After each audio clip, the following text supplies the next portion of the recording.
O universo é muito mais estranho do que parece à primeira vista. Na superfície de Marte, encontram-se objetos misteriosos, e no espaço profundo, sondas como a Voyager detectam sinais incomuns. As próprias leis do espaço podem ser muito mais complexas do que as habituais 3 dimensões. Mas por trás de cada um desses mistérios, geralmente existe uma explicação bem real. Neste vídeo, vamos tentar entender o que realmente está acontecendo. Continuação, atenção. Um objeto artificial foi descoberto em Marte. O que é isso? Uma mensagem de alienígenas? Ou um presságio do apocalipse? Essas seriam as manchetes das publicações favoritas de teóricos da conspiração e testemunhas de reptilianos, mas não somos eles. O canal Hubble sempre tenta chegar ao fundo de qualquer fenômeno ou evento, apresentando a opinião de diferentes lados e os resultados de pesquisas confiáveis. Então, todo mundo sabe que nenhum representante da humanidade visitou outro corpo celeste além da Lua. Mas a marca da Terra ainda está presente tanto dentro do sistema solar quanto além de seus limites. Enquanto Elon Musk prepara uma expedição tripulada para Marte, que promete ser uma verdadeira sensação, muitas sondas já se estabeleceram no planeta vermelho ao longo de anos de pesquisas astronômicas e nunca retornarão à Terra. Parece que todas as agências espaciais sabem disso, mas às vezes, ao encontrar fragmentos de aparelhos, ficam sinceramente surpresas de onde eles vieram na superfície morta de Marte. Certa vez, em uma das regiões do nosso vizinho empoeirado, foi registrado um objeto artificial na forma de um cilindro brilhando ao sol, destacando-se entre as pedras espalhadas. Como esse fragmento apareceu no planeta vermelho e que outras surpresas ainda nos aguardam? Na verdade, Marte pode ser chamado, sem exagero, de condicionalmente habitável, já que vestígios da atividade da nossa civilização são cada vez mais registrados entre suas colinas enferrujadas. Atualmente, várias sondas ativas estão explorando o planeta, enquanto os esqueletos de outras, há muito fora de serviço, estão enterrados nas areias marcianas. É interessante notar que a massa total desses objetos atualmente chega a cerca de 7 toneladas. Desde 1971, 16 sondas terrestres visitaram o planeta vermelho com sucesso variável. Naturalmente, eles não teriam como não deixar sua marca na superfície de Marte. Assim, o surgimento do cilindro misterioso também possui significado. Muito provavelmente é uma carenagem que se desprendeu da sonda Viking 2 durante o pouso. Mas vamos por partes. A espaçonave mencionada foi enviada a Marte como parte do programa americano Viking e operou no planeta vermelho por mais de 19 meses. A estação tinha um módulo orbital e outro de descida. O orbital parou de funcionar 2 anos antes. Durante a descida, em 3 de setembro de 1976, o Viking 2, seguindo o procedimento habitual, descartou o lastro e abriu os paraquedas de frenagem para realizar um pouso suave na região da planície Utopia. É uma região bastante estranha, com um diâmetro de 3.300 km e totalmente coberta por pedras de vários tamanhos. Quase não há crateras aqui. A Utopia fica no hemisfério norte de Marte. Ao que tudo indica, ela é uma antiga cratera de impacto, tão enorme que é difícil identificá-la adequadamente. Devido à paisagem monótona e desolada, não surpreende que a atenção dos cientistas tenha se voltado para um pequeno cilindro visível na foto enviada pela sonda à Terra. O fato é que a principal atividade do Viking 2 é a coleta de amostras do solo. Para esse fim, foi utilizado um coletor de amostras normalmente coberto por uma tampa especial quando estava fora de operação. Mas assim que o aparelho ficou pronto para uso, a tampa se soltou automaticamente, batendo em uma pedra próxima. Assim, a peça ficou em Marte, assim como o próprio Viking 2. No geral, a situação descrita é padrão, pois cada nave espacial e suas partes estruturais, no momento do pouso no planeta vermelho, recebem uma residência permanente em suas vastas e inóspitas paisagens. Claro, a tampa de 30 centímetros de comprimento é um detalhe pequeno demais para ser vista de um satélite. Já a sonda Spirit, que pousou em Marte em 4 de janeiro de 2004, pode ser vista sem problemas. Agora, a sonda está coberta pelas areias de bronze impenetráveis na cratera Gusev. Ela pode facilmente ser confundida com uma pedra comum. A sonda teve um período muito produtivo, superando várias vezes o tempo de atividade previsto pela agência. Spirit funcionou até 2010, embora se esperasse que ele durasse não mais que 90 sols ou 92,5 dias terrestres. A cratera Gusev é um local interessante, possivelmente já tendo sido um lago no passado. Mas o Spirit viajou não apenas pelo fundo desse hipotético antigo corpo d'água. Quando possível, percorreu todas as crateras e colinas próximas. Infelizmente, as tempestades aqui reduziram rapidamente e de forma significativa a capacidade de acumulação dos painéis solares. Mas será que ele conseguiu se recuperar? Surpreendentemente, até mesmo em Marte, o ditado "um prego tira o outro" funciona muito bem. Os diabos de poeira, pequenos redemoinhos que periodicamente passam pela superfície do planeta, ajudaram a limpar as baterias e, assim, prolongaram a vida útil da sonda Spirit. A última sessão de comunicação com o robô Spirit foi realizada em 22 de março de 2010. Provavelmente a morte da sonda ocorreu devido à falha das baterias, sendo que isso foi precedido pelo atolamento na areia marciana. O Spirit nunca conseguiu se libertar da armadilha infernal. Ele ainda está preso nas profundezas de uma duna de areia, perto de uma enorme formação chamada de Home Plate, enterrada sob uma pesada camada de poeira. Quais outras sondas espaciais encontraram seu fim em Marte? Em primeiro lugar, devemos considerar as tentativas fracassadas de pouso suave na superfície do planeta vermelho, que foram marcadas pelas seguintes sondas. Marte 2. Os destroços ficam na Chante Terra. Foi o primeiro objeto artificial a alcançar outro planeta do sistema solar além da Terra. Marte 3. Seus restos no fundo da cratera Ptolomeu foram descobertos pelo satélite Mars Orbiter. Marte 6 soviético. Deixou após a queda uma cratera de 4 metros no mar da Eritreia. Mars Polar Lander. Entrou na atmosfera do planeta vermelho e desapareceu sem deixar vestígios. Até hoje, a situação é considerada um mistério. Deep Space 2, que participou do programa Novo Milênio da NASA, fez uma aterrissagem fatal e brusca no planeta vermelho. O britânico Beagle 2 pousou com sucesso na superfície de Marte, mas nunca entrou em contato. A sonda, quase intacta, só foi encontrada 12 anos depois, em 2015. Schiaparelli caiu de uma altura de 4 quilômetros e se chocou contra a superfície do planeta vermelho. Mas isso está longe de ser tudo. Entre as crateras e montanhas do nosso vizinho mais próximo, é possível encontrar sondas espaciais que, por vários motivos, interromperam seu trabalho produtivo. O veterano entre as sondas foi o Opportunity, que em 2004 pousou na cratera Águia, no Planalto Meridiano. O aparelho contornou crateras, sobreviveu a tempestades de poeira, mas o último redemoinho planetário, do tamanho da América do Norte, que atingiu o robô no Vale Perseverança, foi fatal. Presume-se que o Opportunity tenha congelado, pois os raios solares não alcançavam sua bateria devido à poeira densa. Mas até hoje ainda são visíveis em Marte os rastros dessa sonda extraordinária. Você acha que não existe vida no planeta vermelho?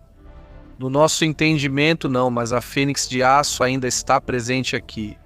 O robô explorador foi lançado pela NASA em 2007 e, um ano depois, começou a percorrer ativamente a superfície da região polar de Marte. Este foi o primeiro aparelho a descobrir água na aparentemente morta superfície do nosso vizinho rochoso. Infelizmente, a Fênix acabou ficando nos gelados abraços do Ártico marciano, sem conseguir, como nos contos, renascer das cinzas. Será que todos os robôs marcianos acabavam virando destroços, congelando ou sendo cobertos por poeira? Claro que não. Atualmente, 5 sondas estão ativas na superfície de Marte e uma delas está realizando seus primeiros voos na atmosfera do planeta vermelho. Aliás, com base nas conquistas desse inovador helicóptero marciano, está sendo desenvolvido um projeto de sonda para explorar Titã chamado Dragonfly. Ao observar o mapa ou a superfície de Marte por satélites, percebemos que nosso vizinho empoeirado não está tão solitário. Diversas sondas percorrem ativamente seus vales: Curiosity, Insight, Perseverance Ingenuity e Tianwen-1. Algumas regiões preservam zelosamente vestígios de antigas catástrofes. Por isso, os futuros colonizadores que em breve habitarão o planeta vermelho não se sentirão sozinhos. Sem perceber, já estamos começando a ocupar Marte. Quero começar este episódio com a frase com que começa qualquer conto de fadas. Há muito tempo, há 44 anos, aconteceu essa história incrível. Tudo estaria bem, mas em nossa história não haverá nenhuma gota de magia, apenas fatos verídicos e acontecimentos reais. Então, em 1977, os americanos lançaram um projeto chamado Voyager 1. No âmbito desse projeto, 2 sondas com o mesmo nome foram enviadas ao espaço. Parece um roteiro bastante comum, mas os resultados dessa campanha superaram todas as expectativas. Você já ouviu os sons do espaço? Alguns podem dizer que o vácuo é totalmente silencioso, pois ondas sonoras só se propagam com moléculas transmitindo vibrações.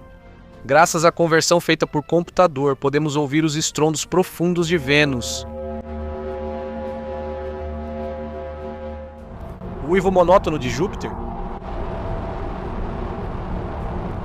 E a cacofonia pulsante de Mercúrio? Mas isso pode-se dizer são vozes locais. E como soa o eco do espaço profundo? Lá, além das Voyager, só as Pioneer estiveram, mas o contato com elas foi perdido há muito tempo. Daqui a pouco vamos dar a vocês a oportunidade de ouvir os assustadores sons do universo. Mas agora vamos descrever brevemente as etapas mais interessantes da missão das 2 sondas, que ainda não foi concluída. Os aparelhos altamente autônomos foram criados para estudar os planetas externos do Sistema Solar, com a posterior saída das sondas para além da heliosfera. Ao organizar a missão, foram considerados erros do passado. Por exemplo, o Pioneer 10 parou de responder, provavelmente porque sua fonte de energia radioisotópica se esgotou. Aliás, supõe-se que agora o aparelho está se dirigindo em direção a Aldebaran, e essa viagem vai durar cerca de 2 milhões de anos. Assim, o fornecimento de energia para as sondas exigia atenção especial. Ambos os Voyagers foram equipados pelos engenheiros com geradores termoelétricos baseados em plutônio-238 e motores de foguete, além de vários computadores e outros equipamentos úteis, espectrômetros, câmeras, um complexo de plasma e assim por diante. Apesar de pequenos problemas, as sondas conseguiram explorar com sucesso os planetas do Sistema Solar externo e partir para as profundezas do espaço aberto. Todos sabem que os limites do domínio da nossa estrela-mãe não terminam logo após Netuno. Para as sondas Voyager, que carregam a bordo discos de ouro com sons da Terra, erupções vulcânicas, o som do vento, o choro de uma criança, ainda havia um caminho muito longo e difícil pela frente. Felizmente, as capacidades técnicas de ambas as sondas Voyager permitem que nos comuniquemos com elas até 2030. Qual é a missão das sondas neste momento? O objetivo principal das sondas é estudar a região de transição entre o plasma presente no Sistema Solar e a região do espaço interestelar. Ambas as sondas cruzaram há alguns anos o primeiro limite que separa nossos planetas da escuridão fria do espaço, a onda de choque da heliosfera. Voyager 1 fez isso em dezembro de 2004 e Voyager 2 em agosto de 2007. A fronteira da onda de choque é uma região localizada dentro da heliosfera.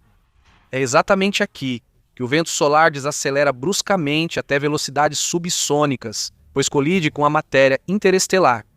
Vale ressaltar que, durante os primeiros 10 bilhões de anos, o vento solar viaja a uma velocidade de cerca de 1 milhão de quilômetros por hora, e somente a presença de partículas cósmicas é capaz de desacelerar essa viagem veloz.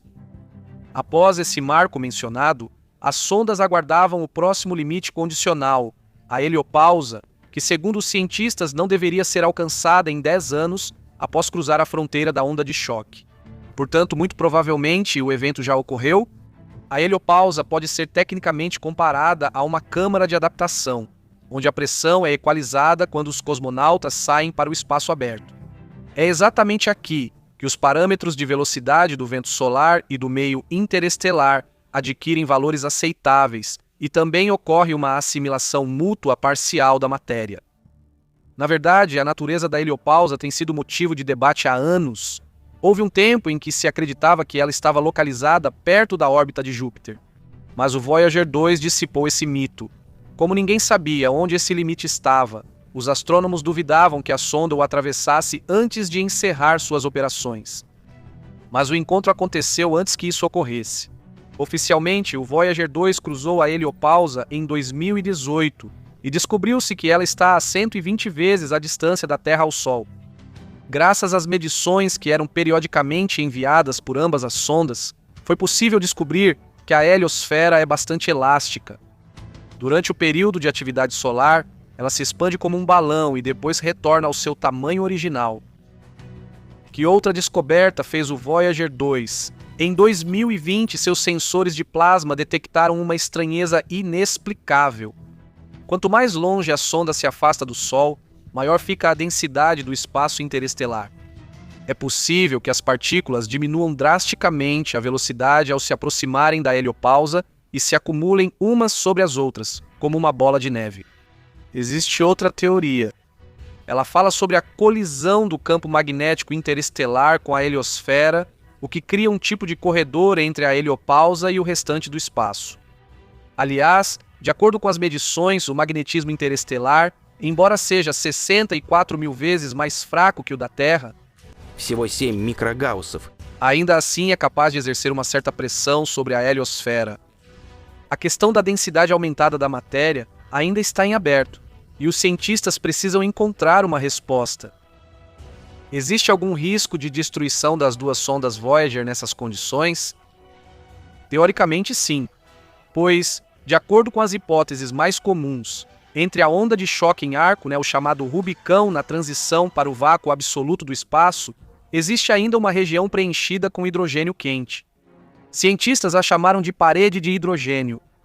A hipotética onda de choque em arco está localizada a uma distância de 230 unidades astronômicas do Sol, e as sondas Voyager ainda terão que atravessá-la.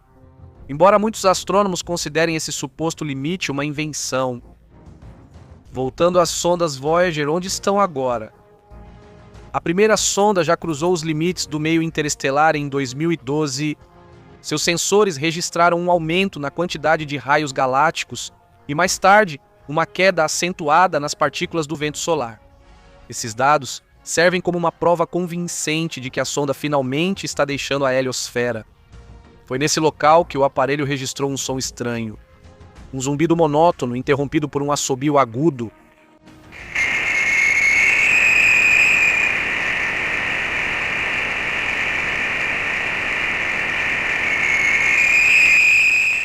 Não está claro o que exatamente causa esses lamentos sombrios, mas eles definitivamente dão arrepios.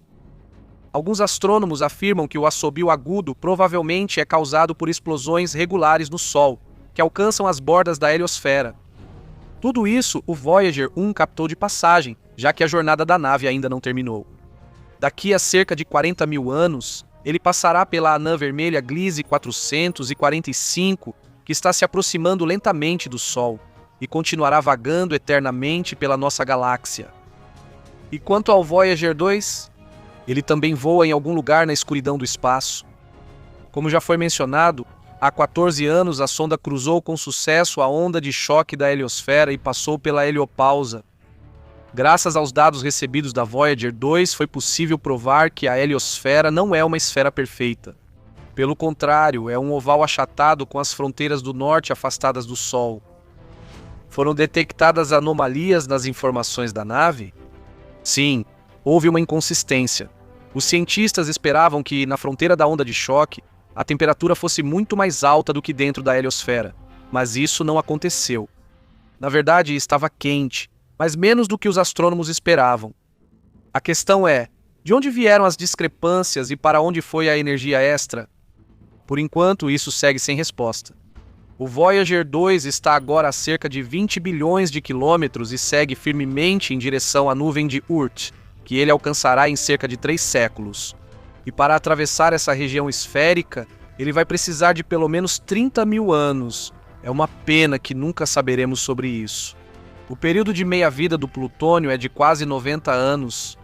E agora, a energia dos aparelhos caiu para 40% ou menos. Ambos os aparelhos, lançados com um mês de diferença, agora estão a centenas de unidades astronômicas de distância. Não pretendem parar. Eles terão encontros com estrelas, planetas errantes, cometas solitários e grupos de asteroides. Graças às sondas, agora sabemos como soa o vazio do macrocosmo e comprovamos empiricamente a existência da heliosfera, que protege nosso sistema planetário dos efeitos agressivos dos raios galácticos. Saudações do mundo tridimensional a todos os espectadores do canal Hubble. Vocês gostariam de dar uma olhada na quarta dimensão agora mesmo? Naquela mesma, onde a rotação comum de um objeto é percebida pelo cérebro humano como uma catástrofe universal. Para não enlouquecer nessa viagem infernal, assista a este vídeo até o final. Você pode considerá-lo um guia em vídeo detalhado, pois sobreviver em um mundo 4D sem preparação é muito difícil. Também não enviamos astronautas ao espaço mortal sem preparo. Durante a viagem virtual, vamos visitar todos os mundos em sequência, até chegarmos ao mundo quadridimensional. Mudou de ideia? Então ouça e memorize. No começo havia um ponto. Você pensa no universo após o Big Bang? Esqueça as analogias e siga em frente. Hoje não vamos falar sobre a misteriosa região da singularidade, mas sim sobre espaços geométricos. Um ponto solitário em um plano é, por definição, zero-dimensional, pois não possui comprimento, largura ou altura. Olhe para ela com mais atenção e seja bem-vindo ao espaço número 0. É preciso constatar um fato lamentável. O mundo de dimensão 0 é entediante e monótono. O movimento aqui é impossível e o horizonte é limitado. Portanto, vamos deixá-lo o quanto antes, enquanto os neurônios do nosso cérebro ainda estão ativos e capazes de perceber informações. Vamos precisar deles mais adiante. Como passar do espaço de dimensão 0 para o 1D? Mais fácil e impossível. Pegamos um lápis e traçamos uma linha reta a partir do ponto. Aqui, estamos nós em uma realidade unidimensional, pois a linha possui apenas um parâmetro, o comprimento. Infelizmente, o mundo 1D não é menos monótono e sem graça. E aqui, o movimento só é possível para frente e para trás ao longo da linha desenhada. Portanto, antes que nos transformemos em uma coluna de mercúrio sem sentido, vamos tentar sair rapidamente desse deserto unidimensional. Talvez em um espaço 2D o viajante encontre um espetáculo mais épico. Vamos verificar agora. O caminho até ele não é longo. Basta montar um retângulo a partir das linhas prontas. Agora temos 2 parâmetros disponíveis, comprimento e largura. Com base neles já dá para construir algo que vale a pena. Lembre-se, por exemplo, dos mundos relativamente animados dos jogos de pixel, como o depressivo Yumenic ou o alegre Super Mario. Se uma pessoa acabasse em uma dessas realidades, ela se sentiria muito desconfortável. Mesmo que tentássemos ignorar o barulho incessante e irritante, ainda sentiríamos sensações estranhas, especialmente ao olhar para os objetos de perfil, pois em vez de seres e objetos, veríamos apenas segmentos unidimensionais. Esse é exatamente o mundo plano rotulado como 2D. Aliás, nossa realidade tridimensional pode facilmente ser transformada em bidimensional, se achatarmos a Terra como uma lata de conserva. Enquanto isso não acontece, é melhor irmos embora rapidamente. Para se mover para o espaço 3D habitual, basta traçar linhas perpendiculares ao segmento plano. Vai resultar em um paralelepípedo que, além do comprimento e da largura, também tem altura. Aqui estamos em casa. Após conhecer esses mundos estranhos e inóspitos, não dá vontade de deixar o nosso tão familiar e acolhedor. Mas o objetivo da nossa viagem é o espaço quadridimensional. Por isso, continuamos a nossa jornada. Para começar, pense: o que nos permite ver o mundo em 3 dimensões? Existe uma característica interessante. O olho humano é capaz de perceber objetos estáticos que têm comprimento, largura e altura apenas como bidimensionais. Observe atentamente uma imagem estática na tela do monitor. Você vê apenas projeções 2D de objetos tridimensionais. Se tivéssemos a capacidade de perceber o ambiente em 3D, notaríamos absolutamente todos os objetos que estão no nosso campo de visão. Para explicar esse fenômeno, o seguinte exemplo é perfeito. Imagine um quarto com uma caixa atrás de uma cômoda. Se tivéssemos visão tridimensional, veríamos tanto a caixa quanto a cômoda ao mesmo tempo. Mas isso é impossível. Só quando os objetos se movem no espaço a verdade se revela para nós. Eureka! Descobrimos que estamos em uma realidade 3D. Aliás, no espaço bidimensional acontece o mesmo com os habitantes. Enquanto o objeto não começa a se mover, eles o veem como 1D. Por exemplo, o paralelepípedo que desenhamos há alguns minutos, para voltar ao seu próprio mundo, os habitantes da realidade 2D não conseguiriam imaginar. Isso acontece porque é impossível imaginar aquilo cuja existência é inconcebível. A falta de informação impede que a pessoa imagine claramente o espaço rotulado como 4D. As pessoas entendem as propriedades do seu próprio mundo tridimensional apenas porque ele é tangível. Talvez haja muitos outros vetores espaciais ao nosso redor, só que nossa consciência não está preparada para percebê-los. É importante entender: se não somos capazes de imaginar algo, isso não significa que ele não exista de fato. Então, é possível imaginar a quarta dimensão sem usar drogas? A geometria 4D é mais claramente demonstrada pelo tesserato, uma figura bastante estranha, também chamada de hipercubo. É o análogo do cubo comum, mas adaptado para a quarta dimensão.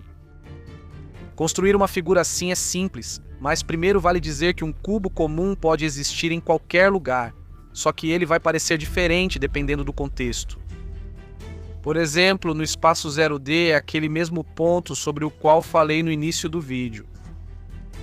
Para transformá-lo em um cubo unidimensional, basta desenhar outro ponto e conectá-los com uma linha. Para o mundo 2D é preciso duplicar o que foi desenhado mais uma vez, e novamente conectar os pontos. Como resultado, aparecerá um quadrado plano, que é o análogo do cubo habitual na sua versão bidimensional. Em seguida, é fácil, usando as figuras já existentes, criar o cubo que conhecemos desde a infância. Coloque dois quadrados planos próximos e conecte seus vértices. Mas será possível, com base nesse algoritmo, formar um tesserato, o futurista cubo de 4 dimensões? O esquema não é diferente daquele que foi usado nos outros casos. Colocamos duas figuras tridimensionais lado a lado, conectamos seus vértices e o hipercubo está pronto. Mas há um problema. É difícil para o cérebro humano perceber essa figura complexa como um cubo. Portanto, lembrando que as pessoas só conseguem ver objetos tridimensionais em movimento, teremos que girar um pouco a figura resultante. É aqui que começam os efeitos psicodélicos, e ao vê-los, você se sente como um habitante primitivo de um mundo bidimensional. Uma rotação comum de um hipercubo em seu eixo parece estranha em nossa realidade. A consciência humana percebe isso não como um movimento, mas como uma deformação do objeto. Além disso, nesse pesadelo geométrico giratório, é difícil até mesmo identificar o cubo. Ainda mais fascinante é imaginar o que aconteceria com uma pessoa que acidentalmente entrasse em um espaço 4D, mas continuasse interagindo com o mundo tridimensional. Esse indivíduo seria percebido por nós como a encarnação de uma substância divina. Afinal, ele poderia atravessar paredes, se teletransportar, mover objetos facilmente de um mundo para outro e até realizar intervenções cirúrgicas de forma não invasiva, como os lendários curandeiros. E agora, para recuperar o fôlego, pensem no seguinte: se o mundo quadridimensional já é tão difícil de entender, imagine então os espaços com infinitas dimensões. Se você está assistindo a este vídeo e ainda por cima deixando seu like, podemos supor que o interesse pelas leis misteriosas do universo ocupa um lugar importante na sua vida. Para testar a si mesmo, resolva um problema simples. Tente continuar as palavras do grande Stephen Hawking. O começo da famosa frase soa assim: o universo é infinito. O autor da continuação mais interessante desse trecho certamente receberá um prêmio do nosso canal. Aguardamos ideias criativas nos comentários.